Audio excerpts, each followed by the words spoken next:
Bonjour les amis, eh bien une vidéo technique comme promis, et oui je l'avais promis, donc c'est une vidéo technique qui va se scinder en deux, voire en trois, parce que je ne veux pas faire une vidéo de 1 heure, et puis le sujet est assez complexe, alors je vais le simplifier, rassurez-vous, mais je vais remonter un peu des origines, entre guillemets, je vais parler de puissance, je vais parler de beaucoup de choses, de process, etc., pour arriver jusqu'aux solutions, et oui, aux solutions adoptées pour le refroidissement de nos consoles, la PS5, la Xbox Series X, les RTX, les conséquences aussi, vous verrez pourquoi le boost sur la PS5, enfin plein de choses intéressantes, je pense, en tout cas. Et donc voilà, donc c'est une vidéo que la première partie va se concentrer plutôt sur le process, la puissance, l'évolution de la puissance, des technologies, des fréquences, des nombres de transistors. A tout de suite.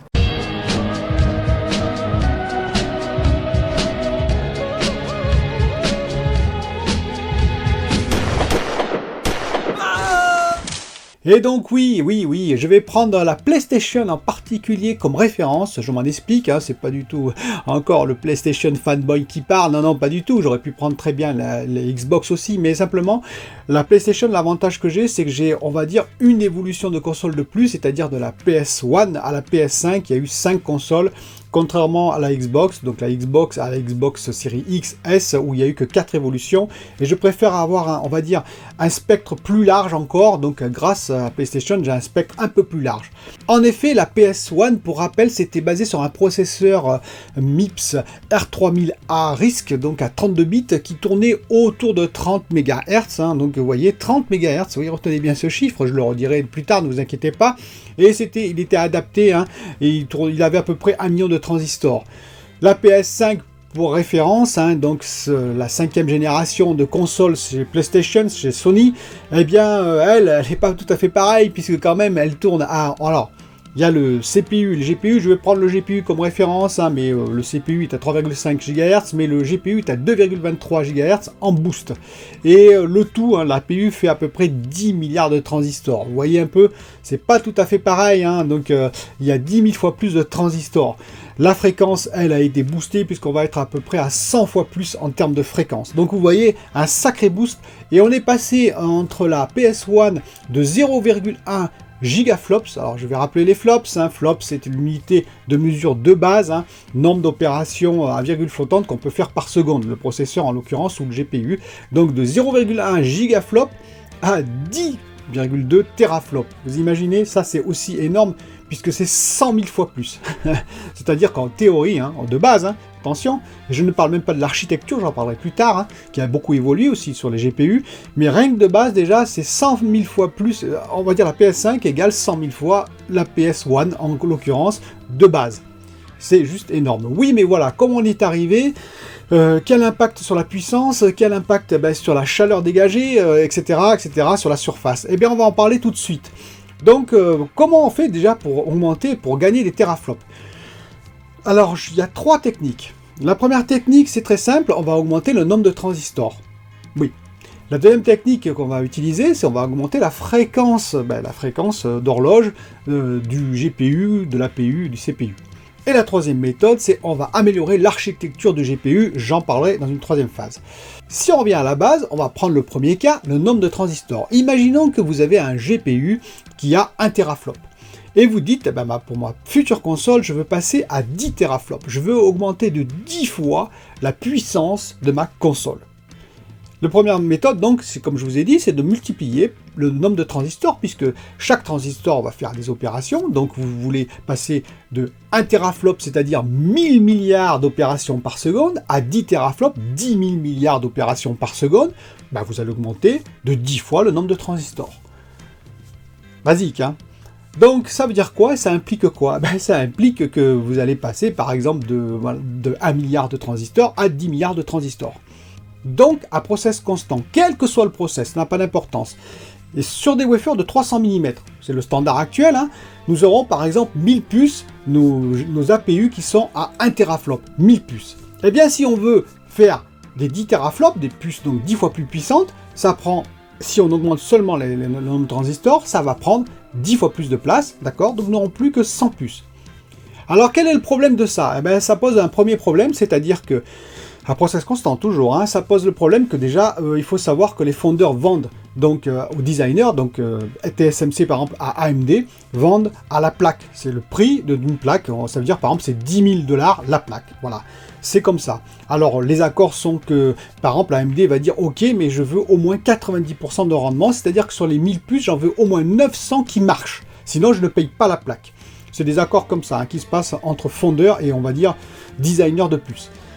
Ok, donc ça veut dire que par exemple, si la plaque vaut 10 000 $, on a 1000 puces, d'accord, à 10 000 $, ça fait 10 $ la puce. C'est-à-dire que grosso modo, ça revient à AMD, prix de base, 10 $ la puce. Très bien. Si vous n'avez plus que 100 puces parce que vous avez augmenté de 10 fois le nombre de transistors, ben ça fait 100 $ la puce.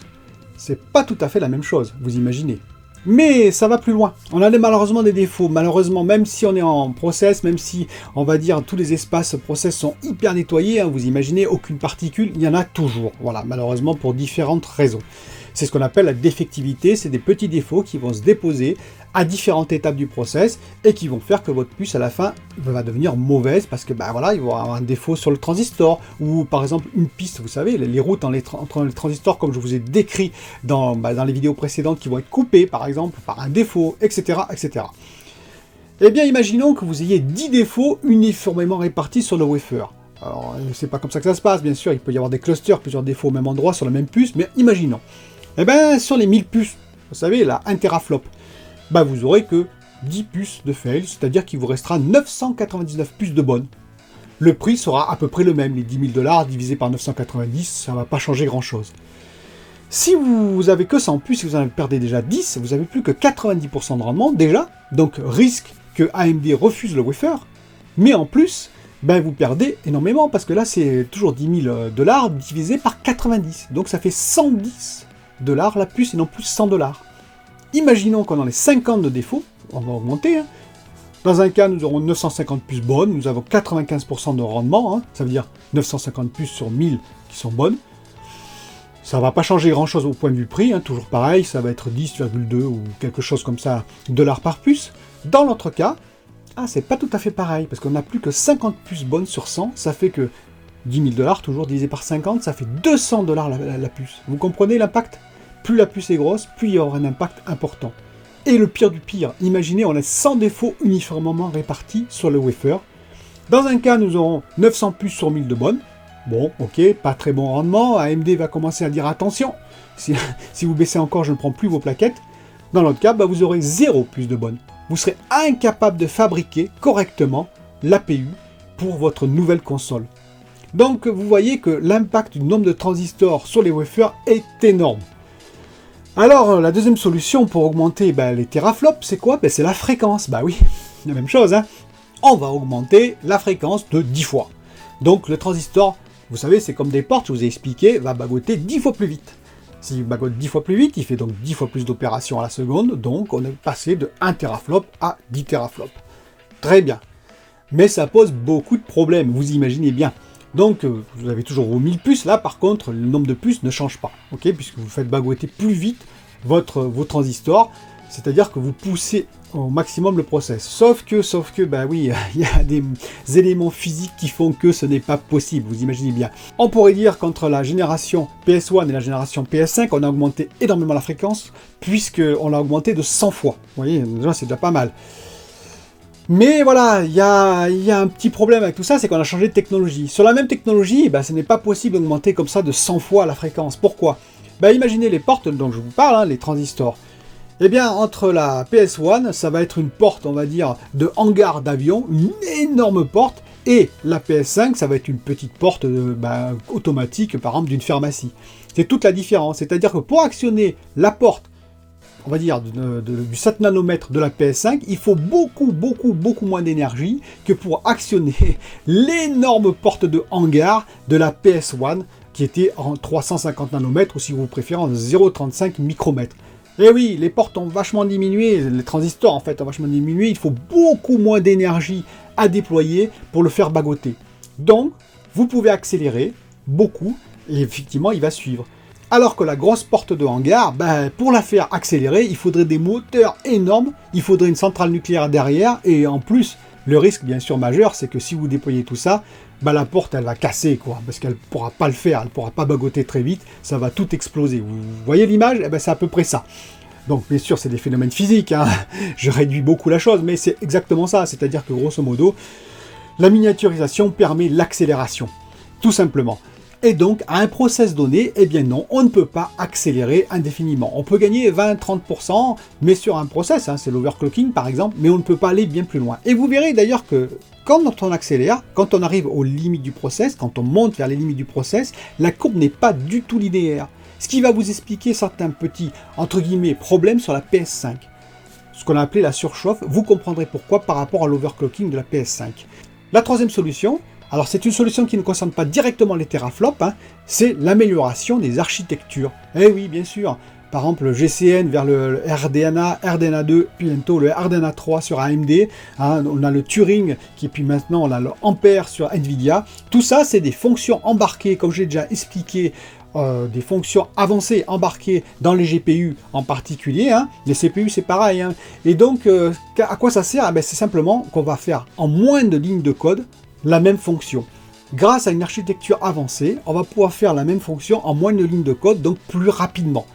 Donc c'est pas tout à fait des teraflops, parce que les teraflops c'est vraiment une unité de base, on va dire. Mais ça permet également de gagner beaucoup, on va dire, en termes de puissance. Donc là aussi c'est une piste, alors c'est une piste qui a toujours évolué, hein, bien sûr, mais dont je parlerai un peu moins. Alors comment faire? Eh oui, comment faire pour gagner finalement en puissance? Vous l'avez compris déjà, bien entendu, hein, c'est grâce au process.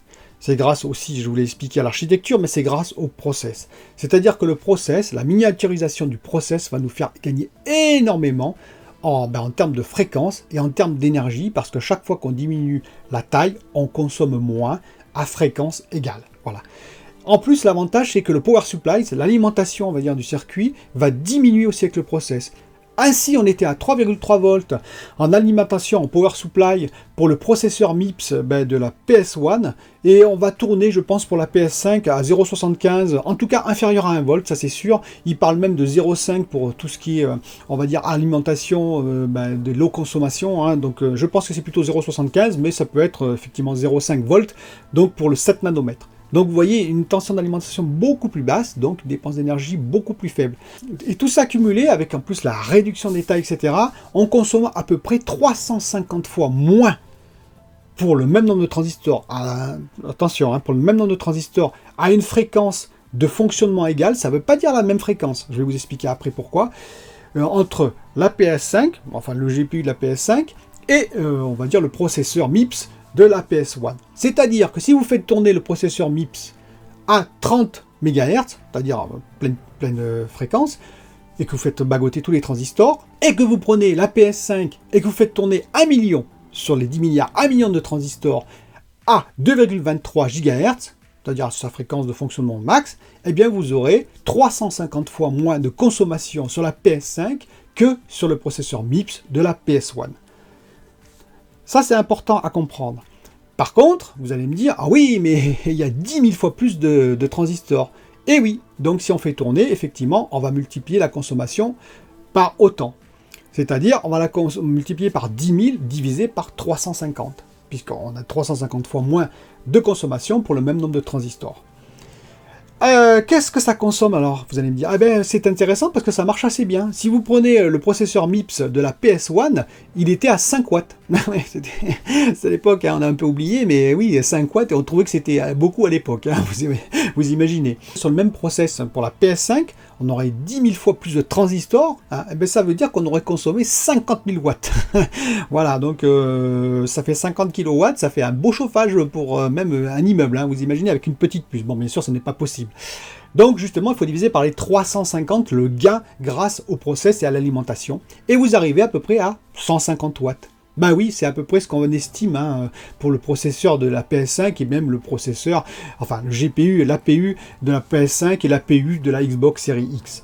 Donc vous voyez, on est passé de 5 watts à 150 watts en gagnant 100 000 fois en termes de teraflops. C'est quand même pas mal grâce au process en particulier. Dans une prochaine vidéo, donc je vais arrêter là, mais dans une prochaine vidéo, qu'est-ce que je vais vous parler? Je vais vous parler du système de refroidissement, et oui, de la PS5, de la Xbox Series X et des RTX. Hein. Vous verrez des choses très très intéressantes. enfin du moins j'espère. En tout cas, j'espère que vous m'avez suivi jusqu'au bout, que vous avez tout compris. Je vous dis à bientôt pour la prochaine vidéo. Bye bye.